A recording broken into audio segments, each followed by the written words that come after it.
ചൊവ്വ എന്ന് പറഞ്ഞ ഗ്രഹം ഇൻഡിക്കേറ്റ് ചെയ്യുന്നത്, സൂചന നൽകുന്നത് കുറച്ച് ധാർഷ്ട്യം, അതേപോലെ തന്നെ ക്രൗര്യം, അതുപോലെ തന്നെ ഈ പെട്ടെന്ന് ദേഷ്യം പിടിക്കുന്ന സ്വഭാവം, അതെ അതെ, പെട്ടെന്ന് എടുത്തു ചാടുന്ന സ്വഭാവം, അതുപോലെ തന്നെ ഞാൻ പിടിക്കുന്ന മുയലിന് 4 കൊമ്പ് എന്ന് പറയുന്ന രീതിയിലുള്ള സമീപനം, ഇങ്ങനെയുള്ള കാര്യങ്ങളാണ് ചൊവ്വ സൃഷ്ടിക്കുന്നത്. ജ്യോതിഷം സാർ, എന്താണ് ജ്യോതിഷം എന്ന് ചോദിക്കുന്നതിന് എന്താ പറയുക, എല്ലാവർക്കും ജ്യോതിഷം അറിയാമായിരിക്കാം. പക്ഷേ സാധാരണ രീതിയിൽ ഈ ജാതകം കയ്യിലെടുക്കുന്ന സമയത്ത് ഈ കാൽക്കുലേഷൻസ് പലർക്കും മനസ്സിലാവാറില്ല. നല്ലൊരു ദൈവജ്ഞൻ അതിന് വിശദമായി പറഞ്ഞു കൊടുക്കും. മാ എന്ന് പറയുന്നാൽ മാന്തിയാണ്, അല്ലെങ്കിൽ മന്ദനാണ്, ശനിയാണ്. പല ഗ്രഹങ്ങളെ കുറിച്ചും ധാരണയുണ്ടെങ്കിലും കുറേ പേടിപ്പെടുത്തലുകളും അറിവില്ലായ്മയുണ്ട്.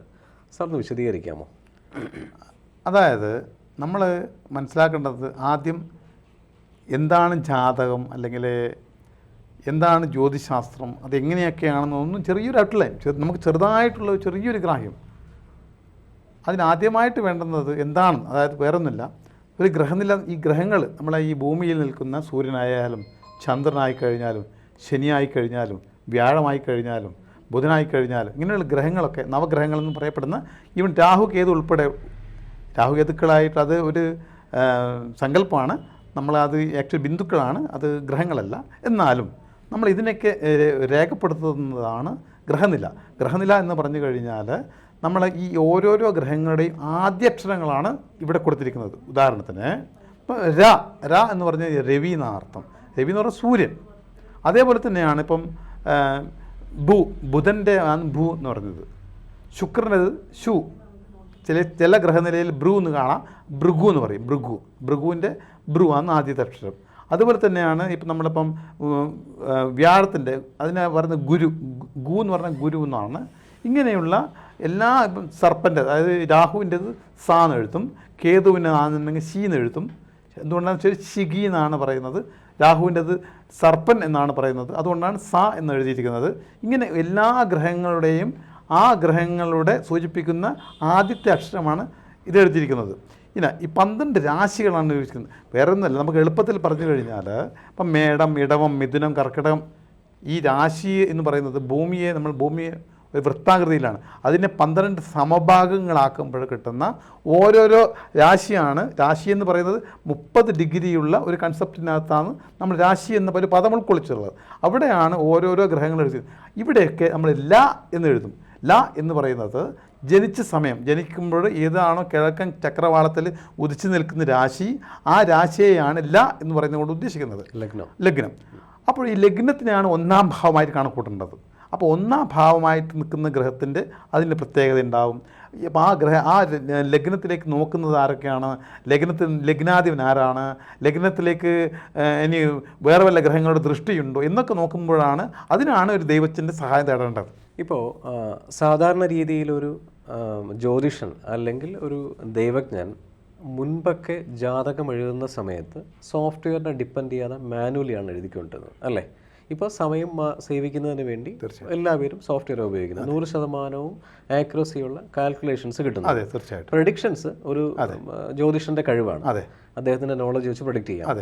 അപ്പോൾ എൻ്റെ ഒരു സംശയം, നമ്മളിപ്പോൾ ജാതകം എഴുതുന്ന സമയത്ത് മിനിമം 3-4 മണിക്കൂറാണ് മാനുവലി എടുക്കുന്ന സമയം. അതെ.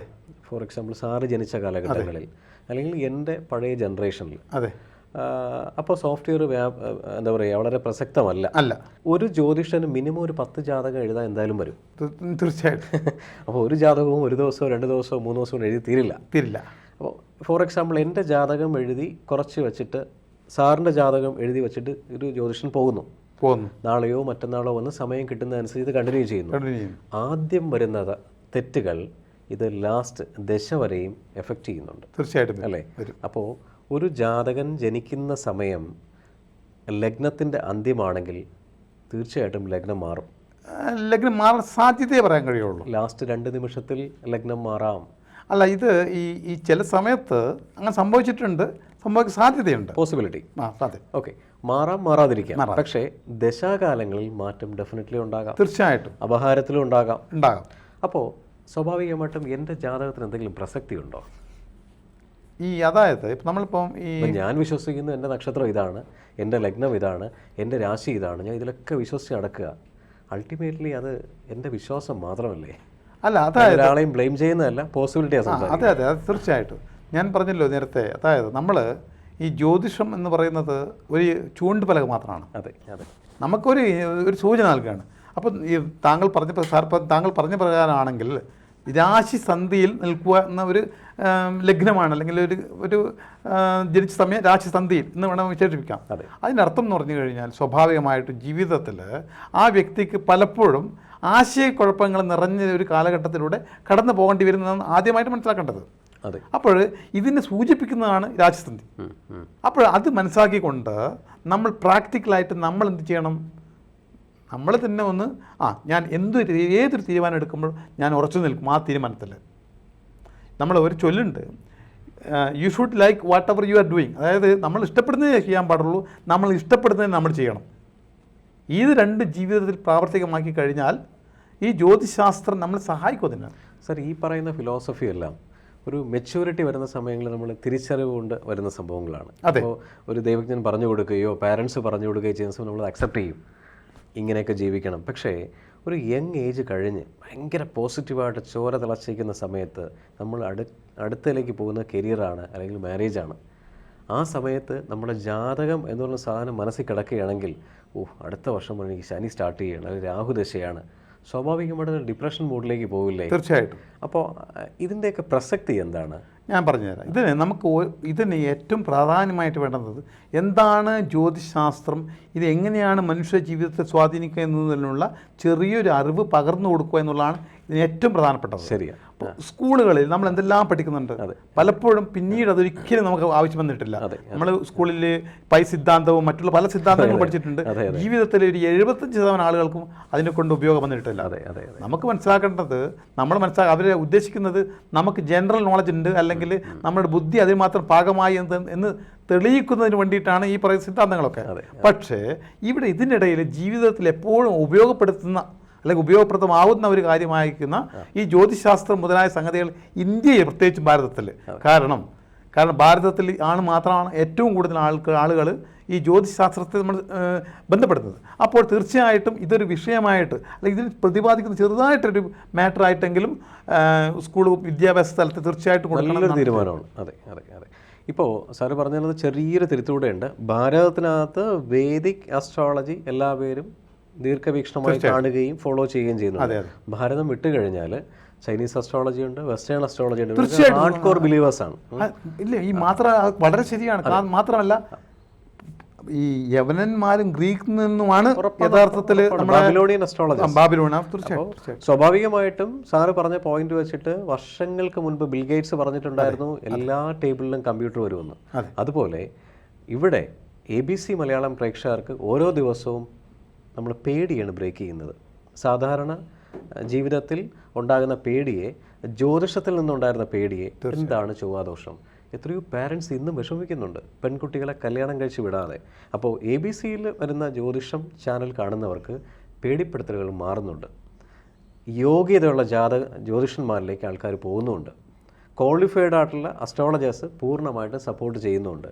അപ്പോൾ ഈ ഒരു അവസരത്തിൽ എനിക്ക് വ്യക്തമായിട്ടൊന്നും പറഞ്ഞു കൊടുക്കാനുണ്ട് നമ്മളെ ഈ ABC ചാനൽ കാണുന്ന ആളുകൾക്ക് വേണ്ടിയിട്ട്. കാരണം അവർ തീർച്ചയായിട്ടും ഇതിൻ്റെ പോരായ്മകളും ശരിയായ വശങ്ങളും കമന്റ് രൂപത്തിൽ രേഖപ്പെടുത്തി കഴിഞ്ഞാൽ അവർക്കും നിങ്ങൾക്കും എല്ലാ ആളുകൾക്കും, നമ്മൾ കാണുന്ന ആൾക്കാർക്ക് നമുക്ക് പുരോഗതി എന്താണ് ഉൾപ്പെടുത്തേണ്ടതും അല്ല എന്നുണ്ടെങ്കിൽ എങ്ങനെയൊക്കെയാണ് കുറച്ചും കൂടിയൊക്കെ നമ്മൾ വിപുലമായിട്ട് ചിന്തിക്കേണ്ടതും പ്രവർത്തിക്കേണ്ടതെന്നും കൂടി, അതുകൊണ്ട് ഞാൻ അതും കൂടി ഈ ഒരു അവസരത്തിൽ പറയുകയാണ്. തീർച്ചയായിട്ടും. മാത്രമല്ല ഇപ്പം താങ്കൾ ചൊവ്വ എന്ന് പറഞ്ഞതുകൊണ്ട് ഞാൻ 2 വാക്ക് പറയാൻ ആഗ്രഹിക്കുകയാണ്. ചൊവ്വ 7 നിന്ന് കഴിഞ്ഞാൽ ഒരു ദോഷവും ഇല്ല എന്നുള്ളത് ആദ്യം മനസ്സിലാക്കണം. 7 ചൊവ്വ നിന്ന് കഴിഞ്ഞാൽ ദയവ് ചെയ്ത് നിങ്ങൾ ആരും പേടിക്കരുത്. കാരണം ചൊവ്വ ഒന്നും ചെയ്യുന്നില്ല.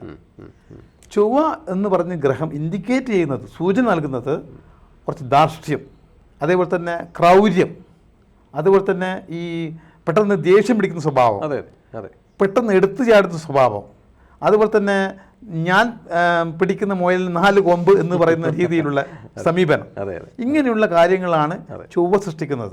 അപ്പോൾ 7 ചൊവ്വ നിന്ന് കഴിഞ്ഞാൽ ആ വ്യക്തിയിൽ ആ സ്വഭാവം ഉണ്ടാവും. അങ്ങനെയുള്ള വ്യക്തിയെ നമ്മൾ ജീവിതത്തിൽ പങ്കാളിയായി വെക്കണോ വേണ്ടോ എന്ന് ഒരു ആശങ്കയുള്ളത് കൊണ്ടാണ് 7 ചൊവ്വ ഉണ്ടായി കഴിഞ്ഞാൽ എളുപ്പത്തിന് പറയുന്നത് വേണ്ടാന്ന്. നേരെ മറിച്ച് നോക്കൂ, ഇവിടെയും ഒരു രുചക മഹായോഗം നൽകുന്നതാണ് ചൊവ്വ. കറക്റ്റ്.